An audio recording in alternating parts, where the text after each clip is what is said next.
The night the billionaire disappeared from the world, he moved in next door to me. No security convoy, no cameras, no headlines. Just a single black suitcase and a man who looked like he had already buried something inside himself. I noticed him because he didn't belong here. Our apartment building in Mapo wasn't charming. It was old. The paint peeled in tired corners. The elevator groaned like it hated effort. People who lived here carried grocery bags, not investment portfolios. Yet he stepped out of the taxi like he owned silence.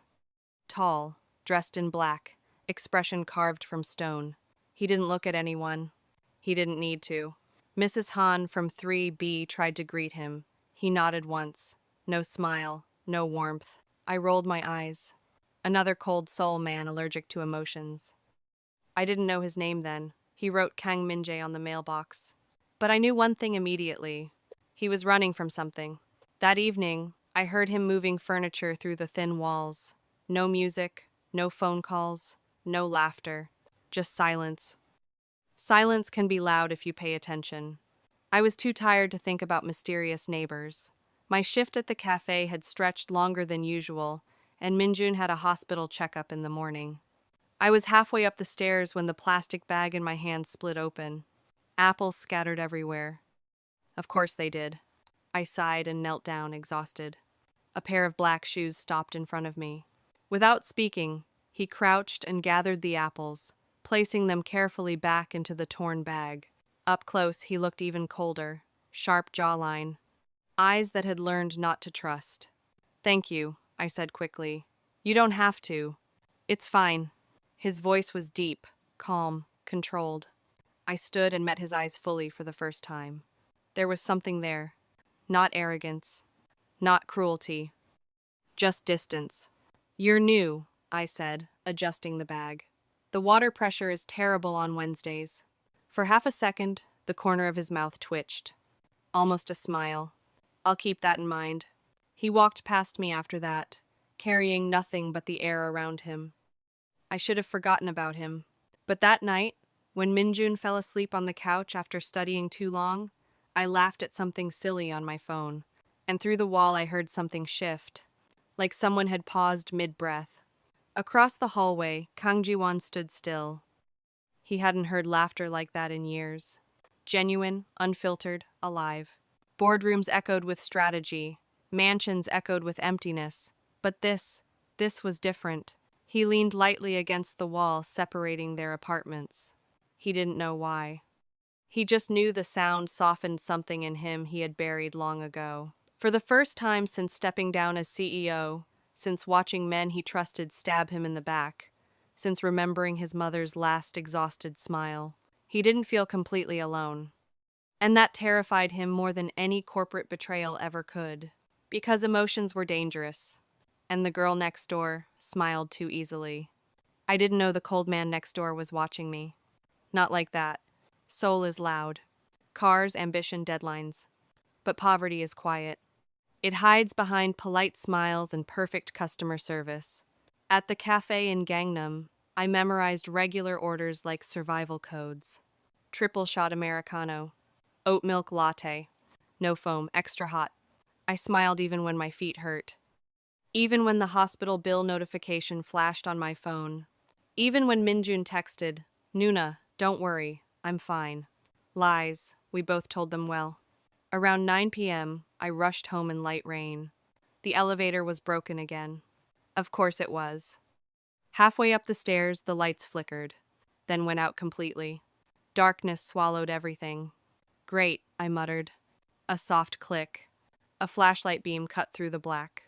He stood one step below me. Kang Min-jae, or whatever his real name was. "Power outage," he said unnecessarily. I laughed nervously. I figured. We stood there awkwardly until thunder cracked outside. The building trembled slightly. Instinctively, I grabbed his sleeve, then immediately let go. "Sorry." He didn't move away. "It's fine." We climbed the stairs slowly, the flashlight casting shadows across concrete walls. "You don't talk much," I said lightly. "I'm not good at it." "Talking?" "Letting people in." The honesty surprised even him.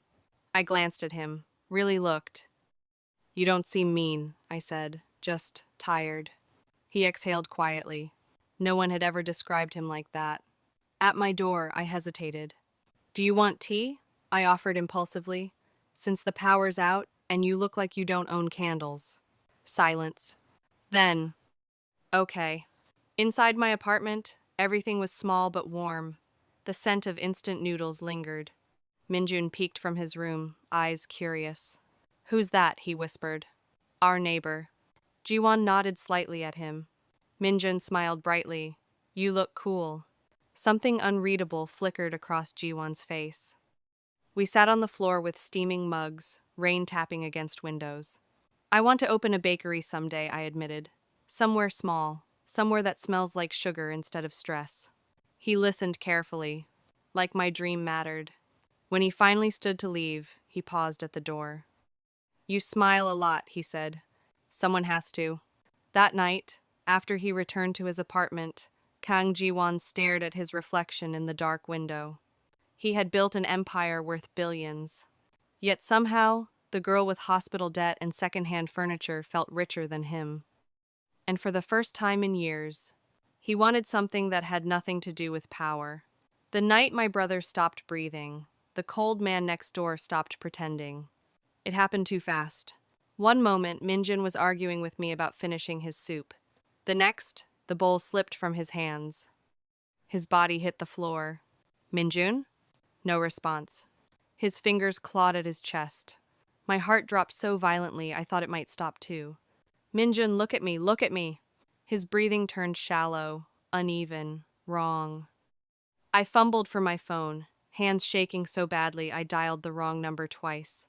The hallway blurred as I dragged him outside, screaming for help.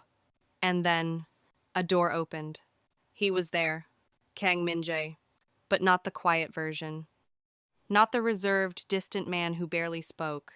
His eyes sharpened instantly, calculating. What happened? His heart he can't I. He didn't wait for the rest. He knelt, checking Minjun's pulse with precise fingers, calm, controlled, like he'd handled chaos before. Stay with him, he said firmly. Then he pulled out his phone. His voice changed. It wasn't neighbor soft anymore. It was command. This is Kang Ji-won. I need immediate cardiac response at Mapo residence. Private unit. Now. I froze. Kang Ji-won? The name felt expensive. Within minutes, an ambulance arrived that didn't look public. Two medics addressed him with stiff respect. Chairman Kang. Chairman. The word hit harder than thunder. He lifted Minjun into the ambulance himself. I climbed in after them, dizzy with fear and confusion. At the hospital, everything moved fast. Too fast. Forms, questions, medical jargon I didn't understand. I almost collapsed. He caught me before I hit the floor. It's handled, he said quietly. How? I whispered. He didn't answer. Because the answer was too big. Hours later, I sat outside the ICU. Alone. Or at least I thought I was. When I looked up, he was still there, leaning against the wall, jacket off, sleeves rolled up. He hadn't left. You don't have to stay, I said weakly. I know. Silence stretched between us. Then a nurse approached him directly. Chairman Kang, the deposit has been confirmed. Deposit? Confirmed? I stared at him. His jaw tightened slightly. The nurse walked away. You didn't, I said slowly. It's temporary. You paid? It doesn't matter. It matters to me. Emotion cracked through my voice. He looked at me, then really looked. Not as a neighbor. Not as a billionaire. But as someone who had seen pain before. You shouldn't have to choose between your brother and money, he said quietly. The way he said it sounded personal. Like he knew what it felt like to lose someone because of power games. For a moment, his composure slipped. And I saw it. Loneliness. Raw, unfiltered. Before I could ask anything else, the ICU doors opened. Family of Yoon Min-jun? I stood so fast I almost stumbled. He's stable, the doctor said. Stable. The word felt like oxygen. I burst into tears. Not graceful tears. Not pretty tears. Ugly relief. And when I looked up, He was watching me like I was something fragile and unbreakable at the same time. That was the night everything shifted. Because I realized something. The man next door wasn't just quiet, he was powerful. And he had just broken his own rules to save my brother. But I didn't yet understand what that would cost him. I found out who he really was, the same way the rest of the country did on a breaking news broadcast. It happened 3 days later. Minjun was recovering. The hospital corridor smelled like antiseptic and relief. I went back to work because bills don't pause for emotional breakdowns. Around noon, the cafe television switched from variety shows to breaking news. The headline froze my blood. Kang Ji-won returns to Seoul amid corporate power struggle. The name hit first. Then the image appeared. A black luxury car door opened. Reporters swarmed. Cameras flashed. And he stepped out. Sharp suit. Cold expression. The exact same scar near his eyebrow. My neighbor. The tray slipped from my hands. Ceramic shattered against the floor. Everyone turned to look at me. But I couldn't breathe. The news anchor continued. After stepping down months ago due to internal board conflict, tech billionaire and AI mogul Kang Ji-won has officially returned to reclaim leadership. Billionaire. Mogul. Chairman. Kang Ji-won. Not Kang Min-jae. Not the quiet man who drank tea on my apartment floor. The entire cafe buzzed. He's so handsome. I heard he's ruthless. They call him the Ice King. Ice King. My stomach twisted. That night, I waited in the hallway. When the elevator opened, he stepped out in a tailored suit worth more than my yearly salary. He stopped when he saw me. No surprise in his eyes. Only inevitability. You were going to tell me? I asked. Yes. When? Silence. I laughed softly, not amused, not hurt, just stunned. You let me talk about hospital debt, about struggling.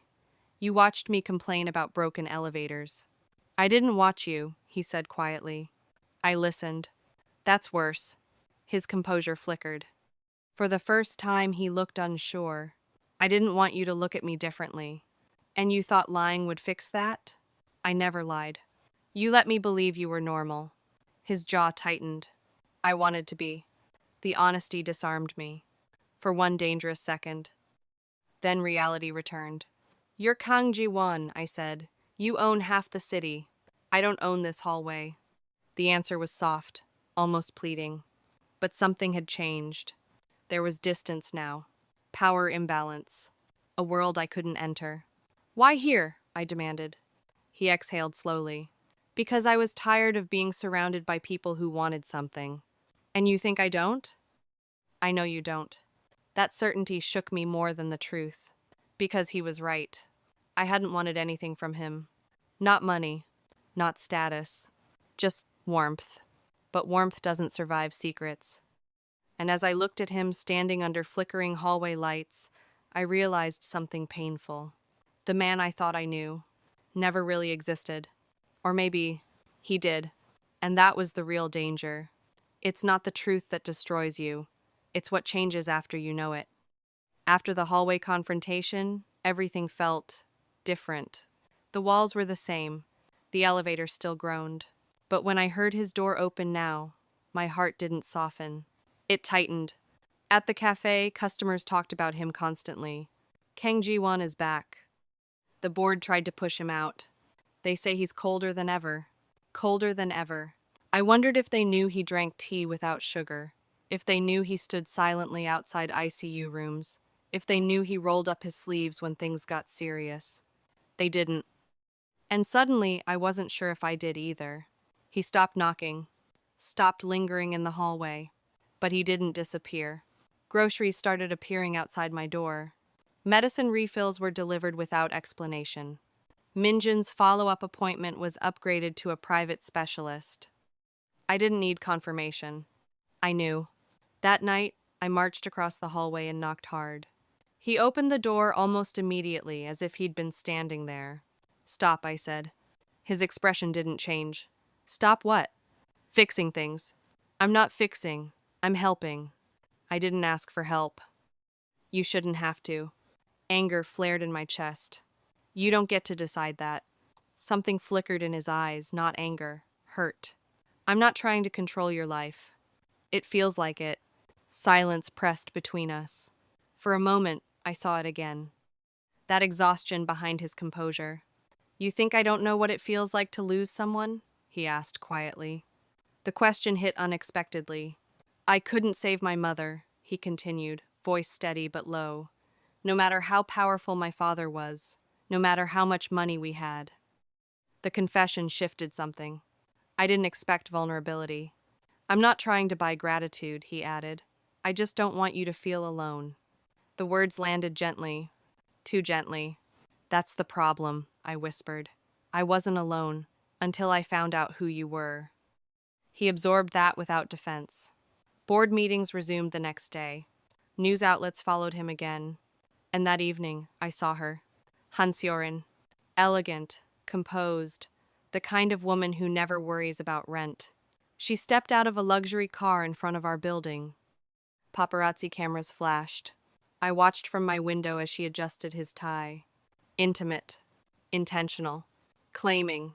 The next morning, headlines exploded. Marriage talks between Kang Ji-won and Han Seo-rin resume.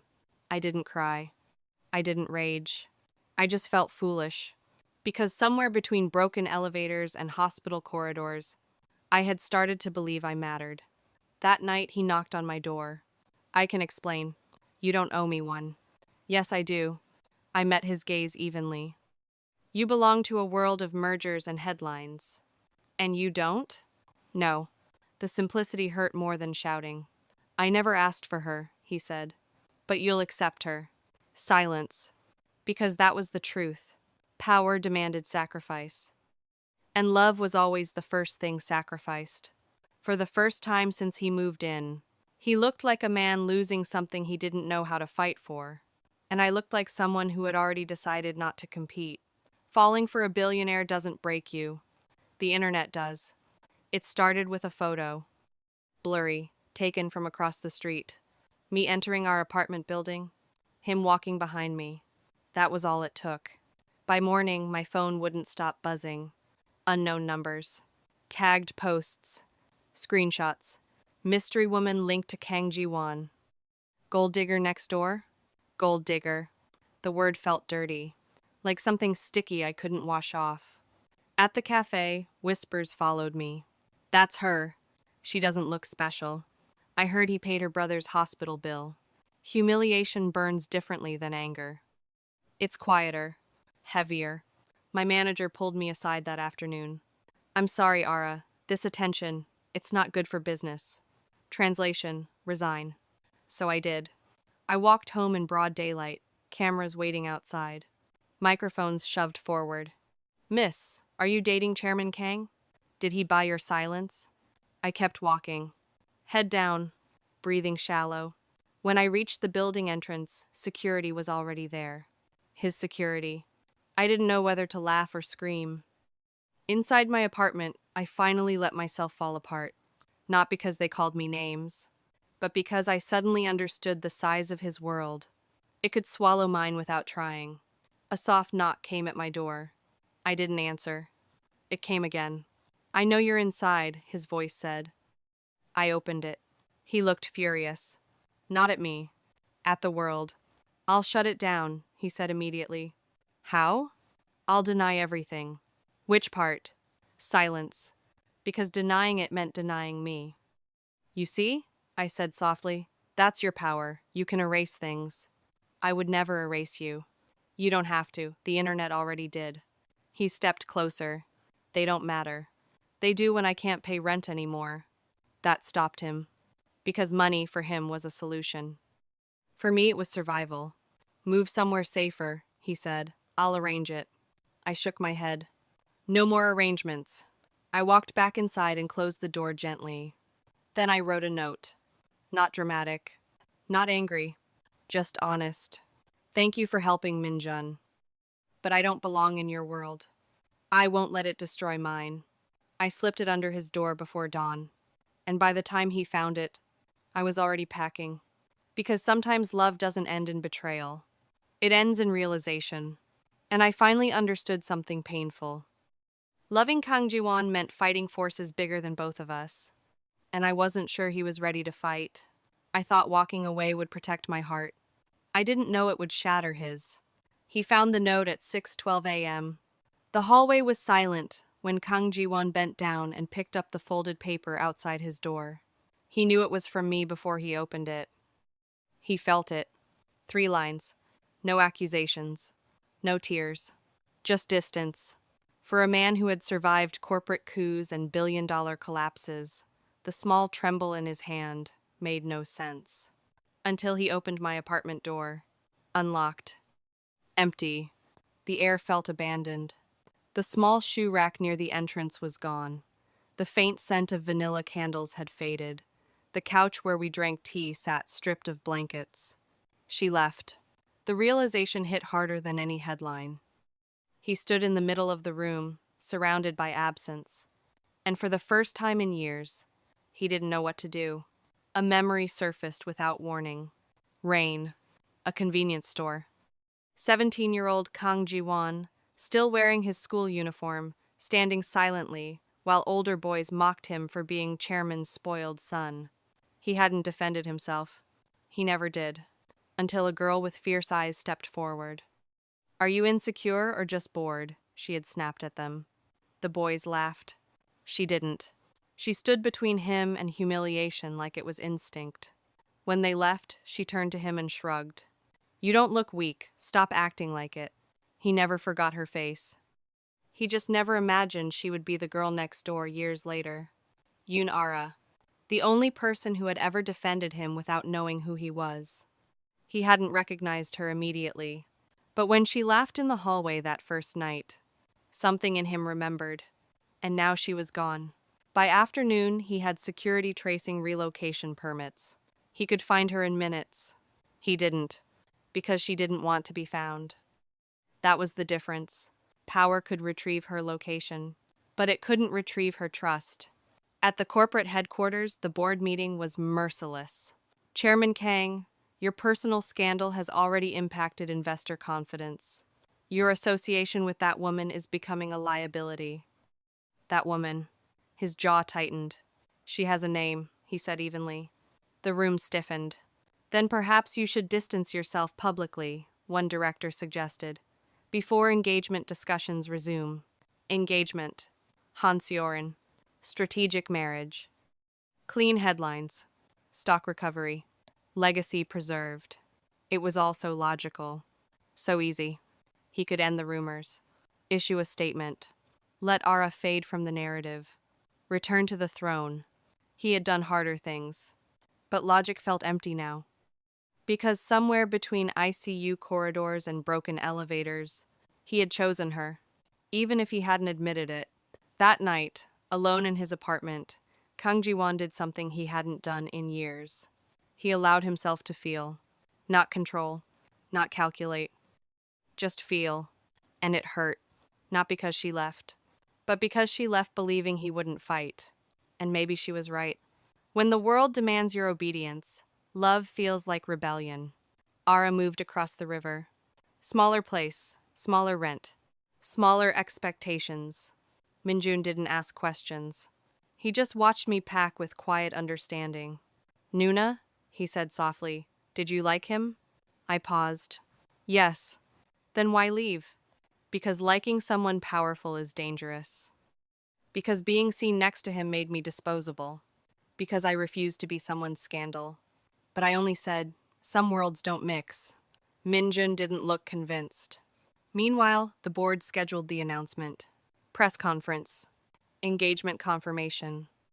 Kang Ji-won and Han Seorin. A merger disguised as romance. Seorin visited his office personally. Elegant, controlled, beautiful in a calculated way. "You've always known this was inevitable," she said smoothly. He watched her carefully. "Inevitable isn't the same as right." She smiled faintly. "Right doesn't protect empires." There it was. The truth of their world. Love was decoration. Power was priority. "Call off the rumors," she continued. "Publicly deny involvement with that girl." That girl. He stood slowly. No. The word was quiet, but final. Her expression sharpened. Then you'll lose your seat. He met her gaze evenly. Then I lose it. For the first time, she looked surprised. You would give up everything for her?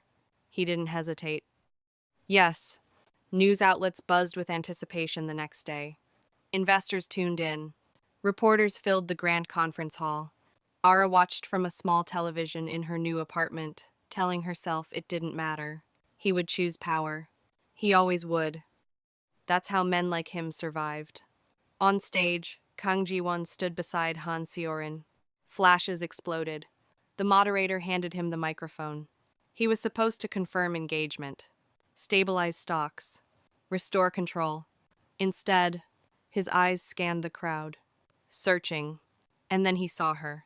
At the back, quiet, ready to leave. He stepped away from the podium. Whispers erupted. Siren's smile faltered. He walked down the stage stairs, each step louder than the last. Stopped in front of Ara, took her hand. Microphone surged forward. I don't need a merger, he said clearly. I need her. Gasps. Shouting. Cameras flashing uncontrollably. Stock prices crashed within minutes.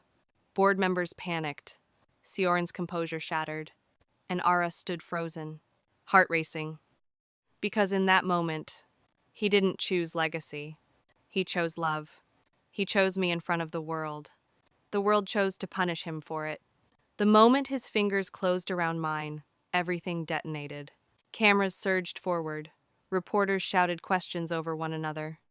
Chairman Kang, are you canceling the engagement? Is this woman the reason for the board conflict? Have you officially stepped down?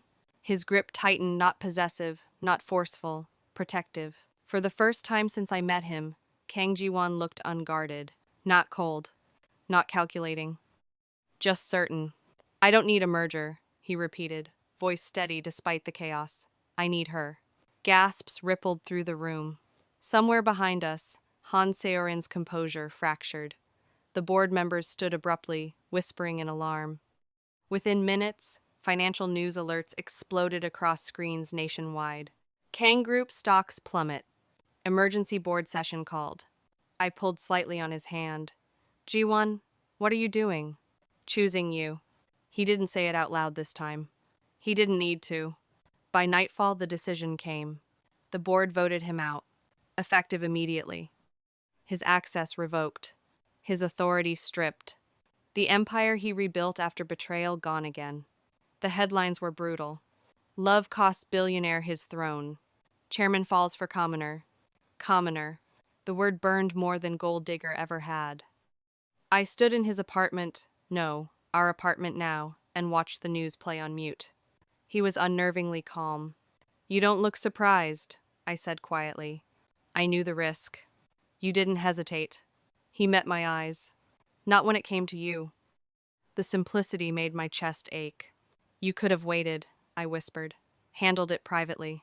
And lose you privately? His jaw tightened. I've already done that once. Silence stretched between us.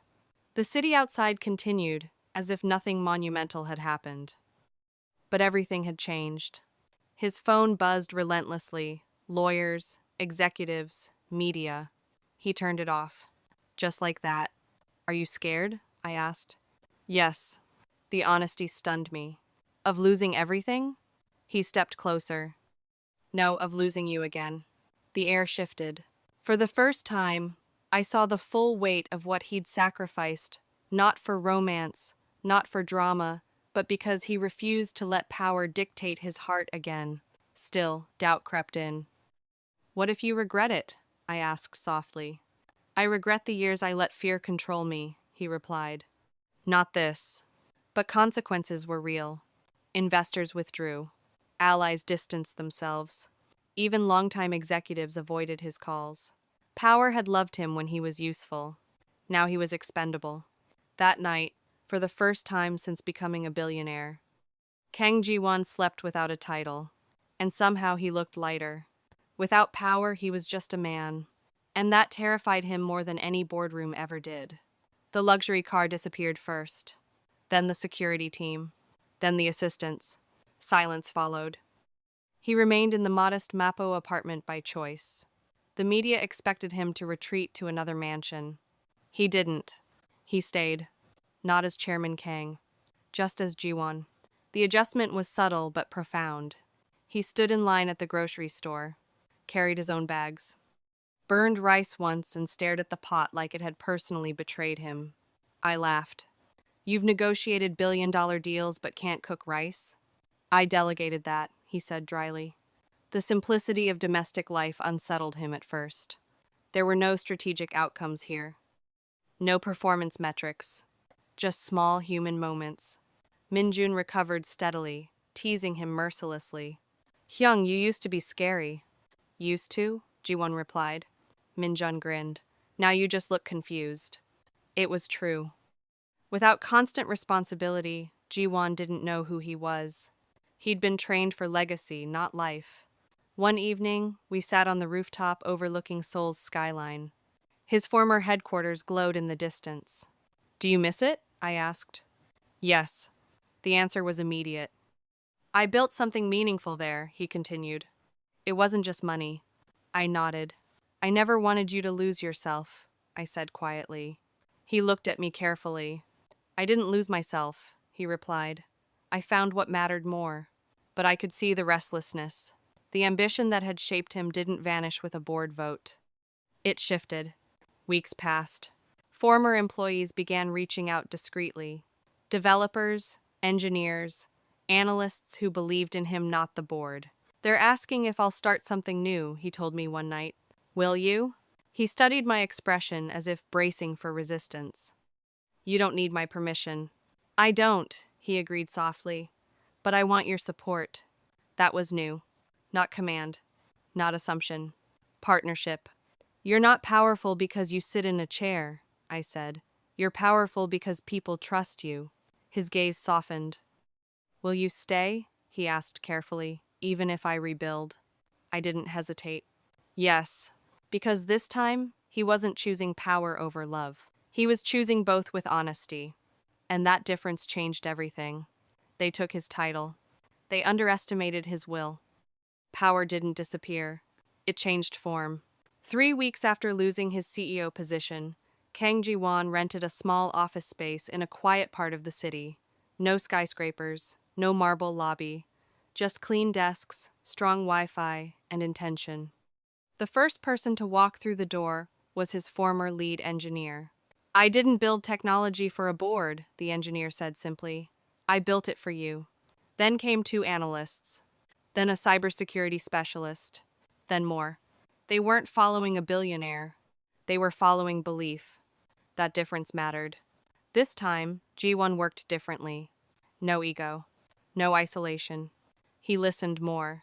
He delegated less blindly. He asked for feedback. And when investors hesitated, he didn't threaten. He explained. Transparent, focused, calm. His new venture centered on ethical AI transparent systems that couldn't be manipulated by power politics. It wasn't flashy. It was purposeful. At night, he returned home exhausted but steady. Not the hollow exhaustion of corporate warfare, the honest fatigue of creation. I watched him sometimes while he reviewed proposals at the kitchen table. No glass walls. No boardroom spotlight. Just him. Human. You look alive, I said once. He glanced up. I almost forgot what that felt like. Meanwhile, something shifted in my world too. With his quiet encouragement, not funding, not control, I signed a lease for a tiny bakery space near the river. He didn't buy it for me. He stood beside me while I signed the contract. That mattered more. Opening day was chaotic. Burned croissants. Wrong delivery. Panic.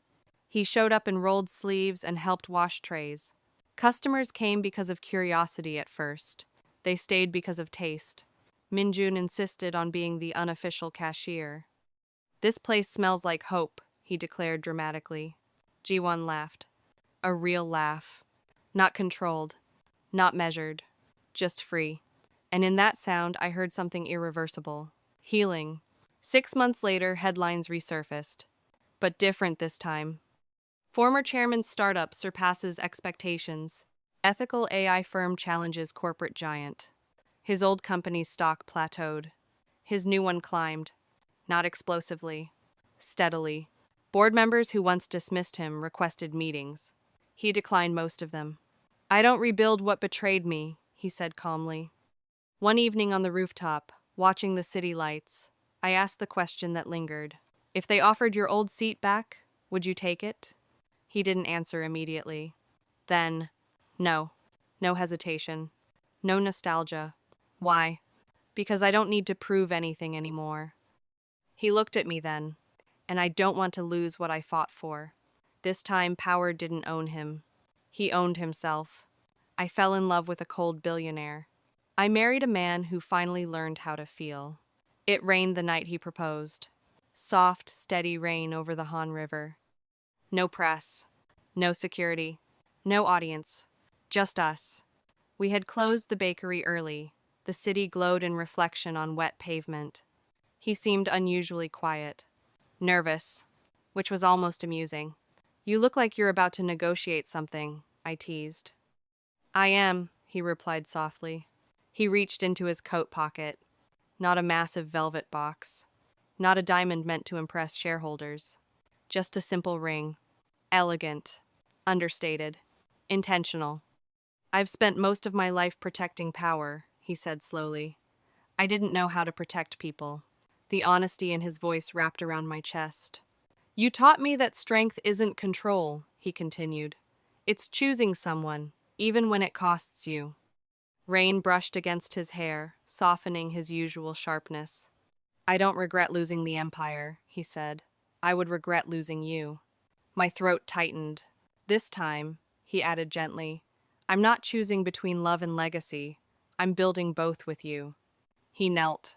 Not dramatically. Not for spectacle. But because he meant it. "Yoon Era, will you marry me?" The city felt very small in that moment. Very quiet. Yes. The word came without fear. Without doubt. Just certainty. He slid the ring onto my finger. And then, he smiled. Not the faint twitch I'd seen months ago.